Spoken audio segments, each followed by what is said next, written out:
Alright, guys. So, I've got a special request to review some books. Books of the Apocrypha. So, I'm going to be doing that during my 420 time. So, here we go. And apologies for all the noise. I record inside of my car. We've got the people with the construction trucks across the street moving their cars all the time. And the neighbors mowing their lawns and watering the lawns before the sun goes down. And the other neighbors working on cars. And me sitting out here. So if you hear tools and vehicles and other noises, there's nothing I can do about that. Nothing I can do about the kids on the scooters or the weird neighbors that like to race their remote control. I guess they're like adult remote control cars that they race down the hiking trail. I don't know what's going on around here. But before the weed takes me on a complete tunnel, distracted, detour, let me get to the point. So today's book review is going to be brought to you by this special vape cartridge. So this one is called Circles Sauce. So it's a concentrate and it's considered sauce, but it's actually a vape concentrate. So it's weird. In a good way. It's pretty potent. And I'll also have a bit of that cannabis edible syrup kind of kicking in, probably within the next half hour to 45 minutes or so. So we'll see how this ride goes with trying to even explain anything, if I can even remember what I read. So I read this earlier this morning near 8 a.m., before 8 a.m., because it was before I started work.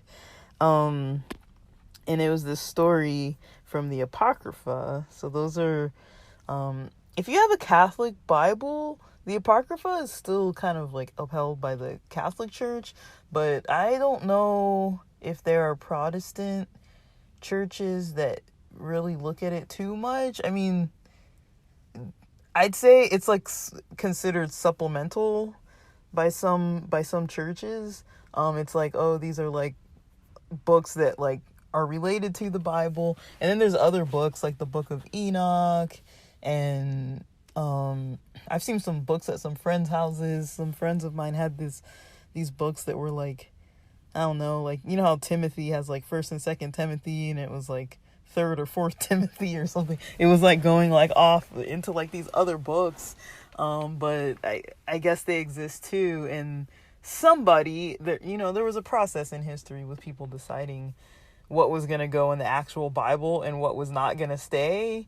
So there are different versions of Bibles that people have, not even to account for that some religions make their own Bible. Like the Jehovah's Witness Bible is not the same as the Protestant Christian Bible. And like I was saying, the Apocrypha isn't in every Bible, but you can get a Bible that has an Apocrypha in it. And there are churches that do actually like, equally uphold the Apocrypha to the rest of the standard Bible. Some denominations don't look at different stuff in the Bible. Some religions, like, so the Jewish Bible is the Old Testament, the Torah is the first 5 books. That's their main one, and then they have the additional writings and the prophets. And then the Christian church, the Protestant Christian church specifically, has the New Testament. Jews don't have that. There's a denomination of Christianity called preterism. That I wouldn't say they only follow the words of Jesus, but it's like they really uphold to like the literal quotations, like, how some Bibles have the Jesus words were like written in red. And so some, that church, the preter, like whoever practices preterism, they follow that. I've come from an Adventist background. They follow the whole Bible more so than a lot of other denominations, because they really do stick to not all, some of the Old Testament commandments. There's 613 commandments in the Old Testament. And I would say most churches don't really follow those. And there are some churches that follow some of them or most of them or more of them than others. And there's some churches that even believe that, the law, when they say the law is done away with, like that means like all those Old Testament commandments, just do away with them. Don't follow it. Not that, stuff like not lying and cheating and stealing, like that kind of stuff, but just in general, they're like, so I'm getting more and more off topic the closer I try to get on the topic. But okay, so I downloaded to read for free the Apocrypha from this app called, I don't even know the name of it. Oh, it's called Apocrypha app by Haven.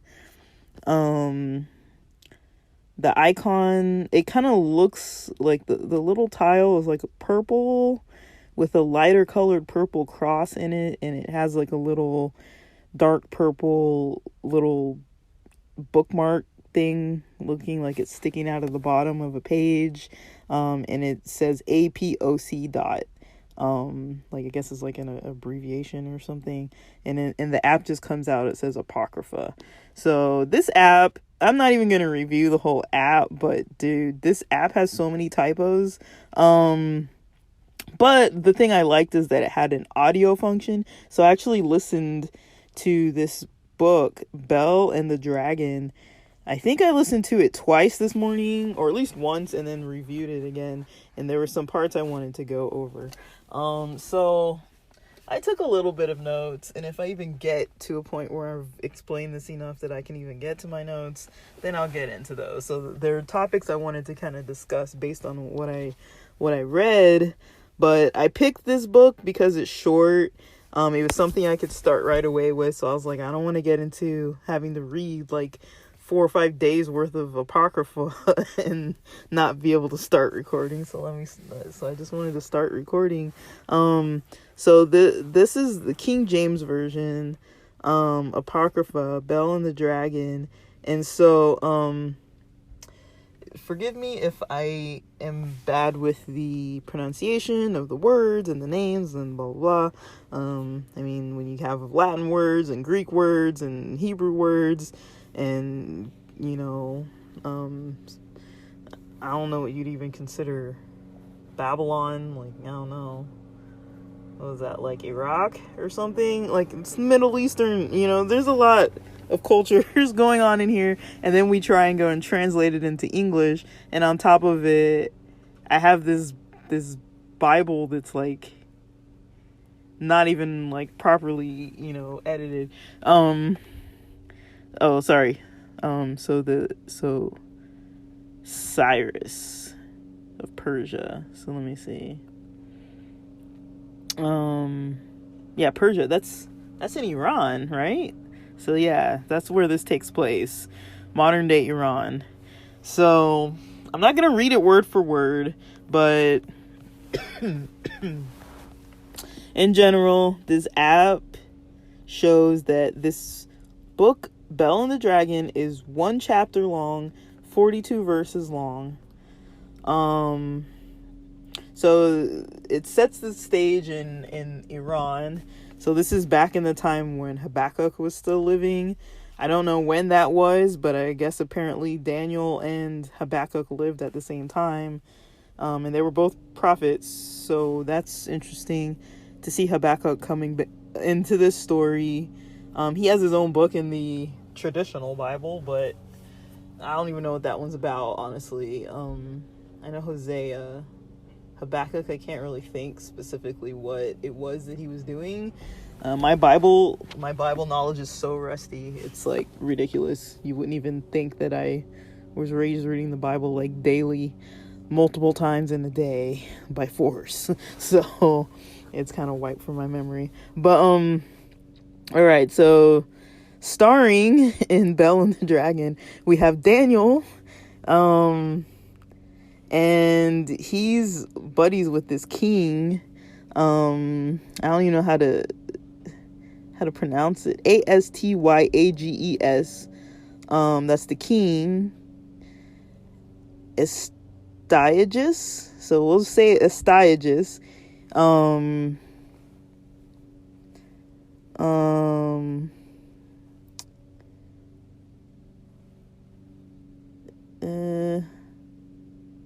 So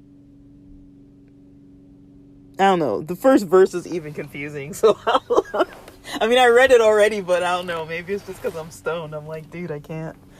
Like, so the first verse is just like a sentence, and it says, "And King Astyages was gathered to his fathers, and Cyrus of Persia received his kingdom."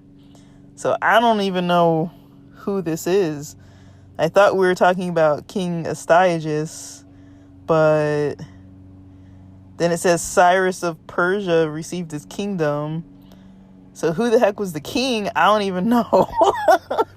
Like, that's confusing to me, because I thought Astyages was the king. I don't even know, does gathered to his fathers mean that he died? Or left? I don't even know. Jeez, I don't even know what that means. But anyways, this is my understanding of what this story is.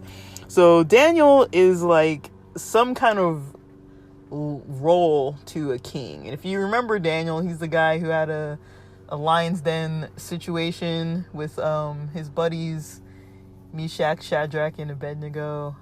We all remember Daniel in the lion's den, and they tried to throw him in the fiery furnace with Nebuchadnezzar.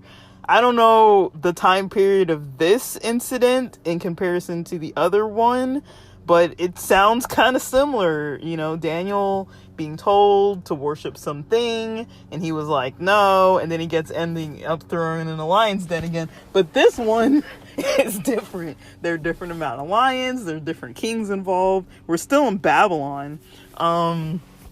Daniel, man, like, so I don't know how long he was in Babylon, so let me continue. We're barely past one verse, and I can't even understand what's going on. But basically, I did actually go through this before, so I'm not looking at this with fresh eyes, I'm looking at it with stoned eyes, and so it's probably going to make either more sense in some ways or less sense in a lot of ways, I'm guessing, but please bear with me. So basically, Daniel was buddies with this king, right? Whichever king it was, because I don't even know which one it is now. I'll have to get to a point where they say the actual name again. And it says was honored above all his friends. And so I don't know if that means he was honored above all the king's friends or above his own friends. But either way, Daniel was popular, and he got the king's eye, and he was popular with the king too. So he wasn't like a slave, he wasn't a servant, he wasn't some, mason worker kind of guy. Like, he was a prophet, and he was friends with more than one king in his lifetime. And basically it explains that in Babylon there was this idol called Bel, and there's another idol that they start talking about later on that's like a dragon, but we'll get there. This is freaking confusing. Oh yeah, and that just reminds me, Daniel had a role in writing the book of Revelation, so that's why this sounds familiar, is with Bel and with the dragon and with Babylon. Yes, this is sounding very Revelation. That's what I was like, the story sounds familiar. It's like a mix between Revelations or parts of the book of Revelations and the story of Daniel in the lion's den. So I really can't focus. So basically it says that they had an idol called Bel, and basically when they had to go to this idol every day, and it says every day they had to offer up 12 great measures of fine flour and 40 sheep and 6 vessels of wine. And so that's a lot, I would say. I don't know how many people are contributing to this Bel idol, but either way, all that was given to Bel every day. And I'm thinking it's more than one person. I'm thinking it's like a community of people who had this idol in Babylon, because it was probably a widespread idol, but this was the idol that people worshipped all over, and Bel was the idol, and they gave it a lot of stuff. It says the king worshipped it, and daily he went daily to adore it. And Daniel didn't worship Bel. Daniel worshipped God. And basically, so it sounds like Daniel and this king were good buddies. They're homies. And by the fourth verse, the buddy king is like, yo, Daniel, why don't you worship Bel? And Daniel answers, he says, I may not worship idols. So he was basically saying, that's a commandment, that, not to worship idols. And he explains that specifically those idols can't be made with hands. And it says, he basically says that the living God, who created the heavens and earth, has sovereignty over all flesh. I can't speak properly. And then they kind of get into this debate about, like, the king believing that Bel is a living God, and then saying, hey, Bel is a living God, look at how much it eats every day, and how much it drinks every day, right? And Daniel is kind of like smiling, and he says that the king was deceived because, first of all, that Bel is made out of clay and has brass on the outside, and it never ate or drank anything. And then, the king was pissed off, and he went to the priest for some sort of consultation, saying, like, basically giving them like an ultimatum. Either you have to prove to me that either the priests have to prove that Bel eats all this food and drinks all this stuff every day and like is alive that way, or Daniel has to prove to me, or Daniel has to prove to me that it's a lie, and whoever is deceiving the king, basically he was saying that that Bel will devour them, and whoever is lying to the king basically is gonna die for blasphemy. Like, either Daniel's gonna die for blasphemy against Bel, or the priests are gonna die for lying.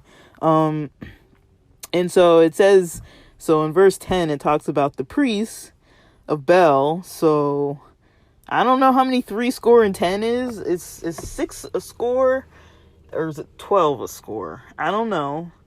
So whatever number 70 is, and then they had wives and kids. So that shows that there were wives, there were kids, and there were 70 of the priests. And so there were families of priests' families, right? And they said, basically what the king did, the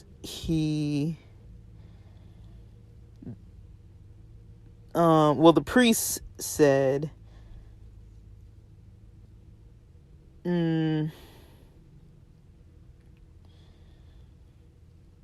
to make the meat ready and the wine ready and to shut the door. So that's what the priest told the king to do, and to seal it with his own signet.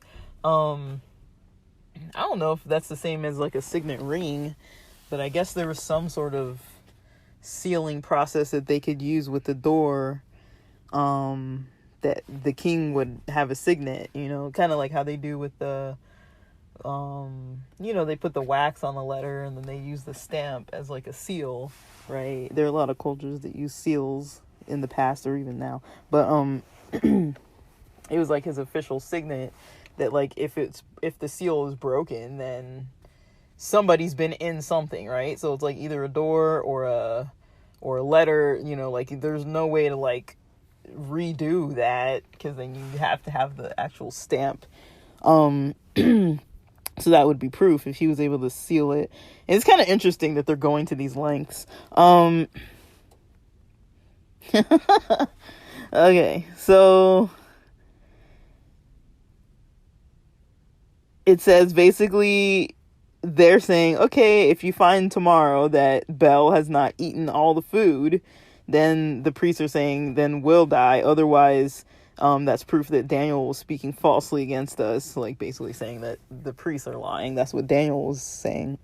And so basically the story behind Bel seeming alive is that the priest had made it's called a privy entrance, where they entered in continually and consumed those things.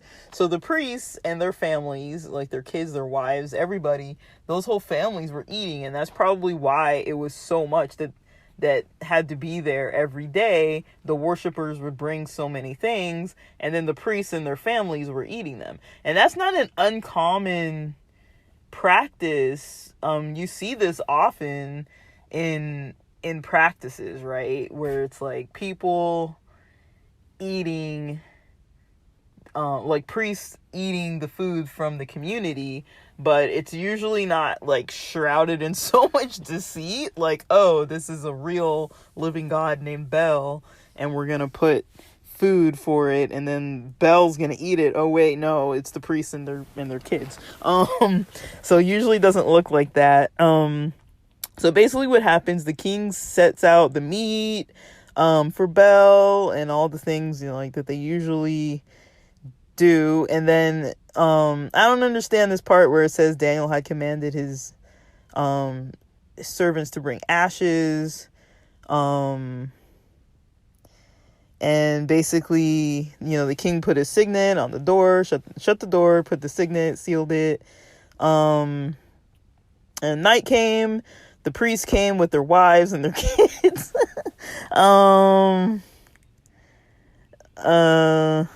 And they basically did eat and drink up all. That's what it says. And drink here is spelled DRINCK. So, and did eat and drink up all. So they had a feast. Meanwhile, the king is sleeping. And in the morning betime, betime the king arose. So basically, when the king woke up, and when Daniel woke up, it's just worded so weird. I'm sorry.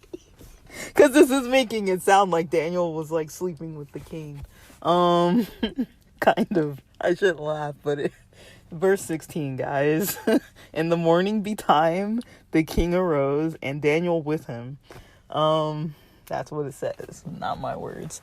So basically, the king said, are the seals whole? And they're like, yeah. I like this line how it says, yeah, O king, they be whole. And so basically, yeah. So basically the king didn't even look. He asked Daniel to look. And then Daniel told him the truth. And then, and when the door was open, they saw that, the food had been eaten from the table and everything. And it says that he cried in a loud voice, "Great art thou, O Bel, and with thee is no deceit." So that's what the king was saying. And then Daniel starts laughing. And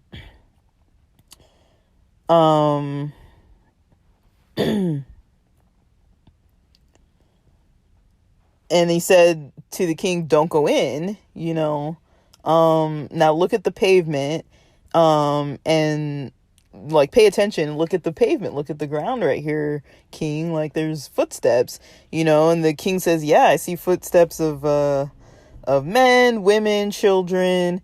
And it says the king was angry, and he took the priests and their wives, and showed them the doors and and all that. He came over to them, and basically he this is just confusing, sorry, the way it's worded. It says, in the king, 21, it says, and took the priests with their wives and children, who shewed him the privy doors, where they came in, and consumed such things as were on the table. And then 22, it says, therefore the king slew them, and delivered Bel into Daniel's power, who destroyed him and his temple. So Daniel basically was put in charge, and those priests and their kids and wives were killed, and Daniel destroyed the temple. So we're only halfway through the story here. You'd think it would be over, right? And it says randomly at 23. So Daniel destroys the temple and everything. Now, all of a sudden, it basically says at 23, we take a turn for the worse. You think, okay, Daniel proves the point. Bel is fake. And he goes and, destroys the temple, destroys everything, because now the king knows Bel's fake. And it says in 23, here we go again, and in that same place there was a great dragon, which they of Babylon worship. So not only were they worshiping Bel, they were also worshiping this dragon. Again, very, very, very reminiscent of the book of Revelations here, guys.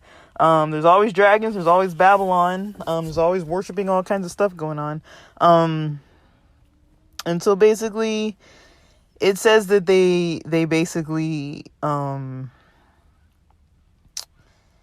was a dragon that was there. I mean, like that, like what, how did they like not even like mention this in the beginning? It's like all of a sudden, oh, there's Bel, all this stuff, there's this thing, oh look, there's a dragon. To me, this is like, okay, like, wow, like, we'll get into the dragons later, guys. Like, I'm not even there yet. Like, this is just the whole thing. So, and I'm taking some notes on that, so yeah. So, all right, bear with me. Sorry. So back to this dragon. And so the king says, to Daniel, here we go again with this like debate. It's like he comes up to Daniel like where there's this dragon, and he's like, hey, would you say that this was made with human hands? He's like, no, he lives and he eats and he drinks. And so the king was saying, hey, this is a living God. And Daniel was saying, I will worship the Lord my God, for he is a living God. And he asked the king to let him kind of go, so that he can kill the dragon. He's like, I'm going to kill this dragon without using a sword or a staff. And the king said, yeah, sure. I'm like, go do it. And then it says Daniel took pitch and fat and hair, and seethed them together, made lumps of them, put them in the dragon's mouth, and the dragon, it says, burst in sunder.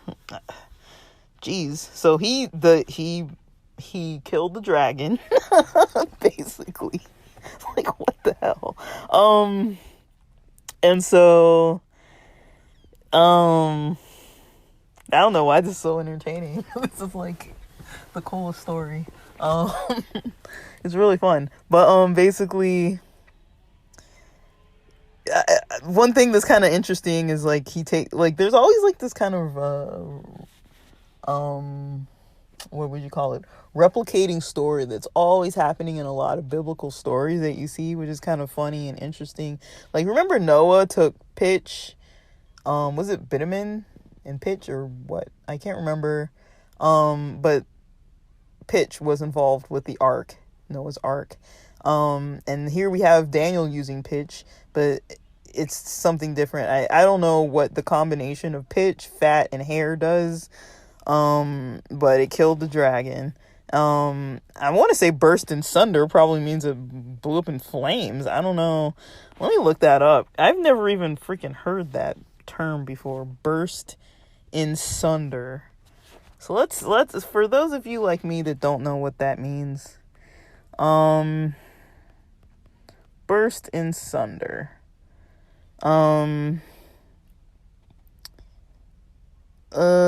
Crack or split into multiple fragments.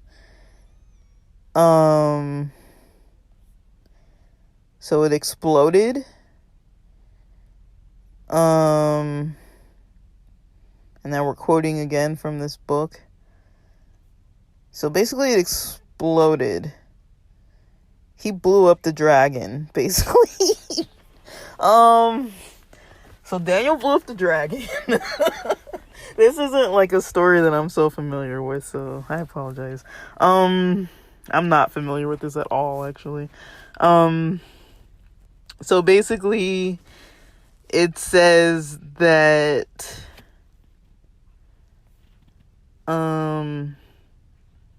when they heard, basically when the people of that nation, the people in Babylon, heard about what was going on with the king, saying that the king is becoming a Jew, like he's converting, that Bel was destroyed, that the dragon was destroyed, and the priests were put to death, they basically went to the king and they said, we want Daniel, give us Daniel, he's wreaking havoc, like we want to, how it is, like there were always mobs of people that were demanding that someone be handed over to like the mob, and it's like the king, hey buddy, I'm your best friend, let me like hand you over to the mob that's gonna kill you.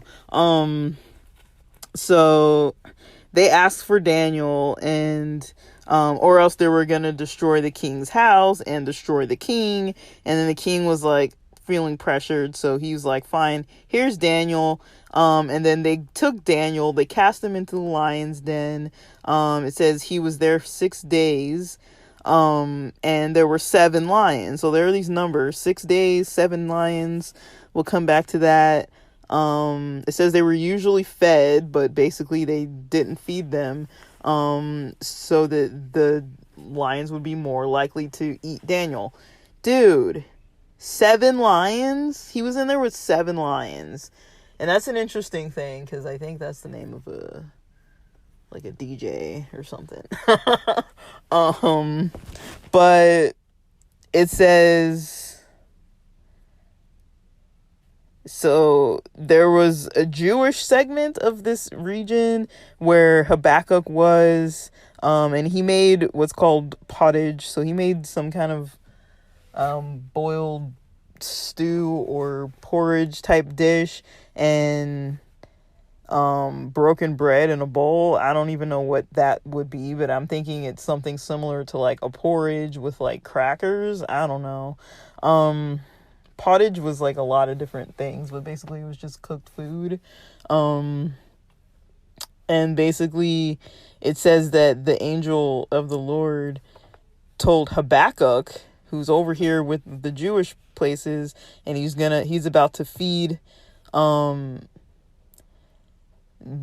people who are reaping the field. So basically he had property. Habakkuk has property, and he has people working his property that are out in the field, and he was going to feed these people. So I don't know how much food that was, but it was probably, if you're reaping on a farm, it's probably a lot. If you have to have workers to do it, it's probably not a small plot of land, unless you're really just kind of lazy. But he's clearly making enough to live off of there. So Habakkuk's over there doing well for himself in his Jewish land, and he basically he says, the Lord comes to him talking about, take that food over to Daniel in the lion's den. He's in there with with some lions over in Babylon. And Habakkuk's like, I've never seen Babylon. I don't know where the lion's den is. So it's like, poor guy. And then basically it says, this is an interesting part too. It says, in 36, then the angel of the Lord took him by the crown. I don't know if he was literally wearing a crown or it says, and bare him by the hair of his head, and through the vehemency of his spirit set him in Babylon over the den. And so basically he threw Habakkuk into Babylon where Daniel was at. It says, "Oh, Daniel, Daniel, take the dinner which God hath sent thee." So the food that was going to be for Habakkuk's workers went to Daniel instead. I don't know how much food this is. I'm going to guess it's a lot of food, because he was feeding hungry workers dinner, multiple hungry workers, and he was taking this food to Daniel. So, and you know, they give praise to God, and it says Daniel ate, and the angel of the Lord put Habakkuk back in his own place again immediately. So there were some transportation situations going on here. And it says the seventh day, there's that number again. So he was in there 6 days, and the seventh day, the king went to grieve Daniel, because they're assuming, dude, he's been in there with 7 lions for 6 days. He's dead. And he says he went in there, he looked in there, and behold, Daniel was sitting, and says in 41, we're almost done here. Then the king cried the king with a loud voice, saying, "Great art, Lord, God of Daniel." And they're saying there's no other God besides that God. And he drew him out and cast those that were the cause of his destruction into the den. So whoever threw him into the den, they got thrown into the den. And then at that moment, they were devoured before his face. So that's the overview of this story. So because this is so long, I'm going to make this 2 parts. So this first part is just going to be the overview and explanation, just kind of generally the story. And now the second part, I'll take it into more explanations of what it actually, what's coming to my mind. I don't know what this is really about, but I can put a spin on it. That there are a lot of symbols popping out at me from this story. So I'm excited to jump into that, and we'll see where my stone mind takes it.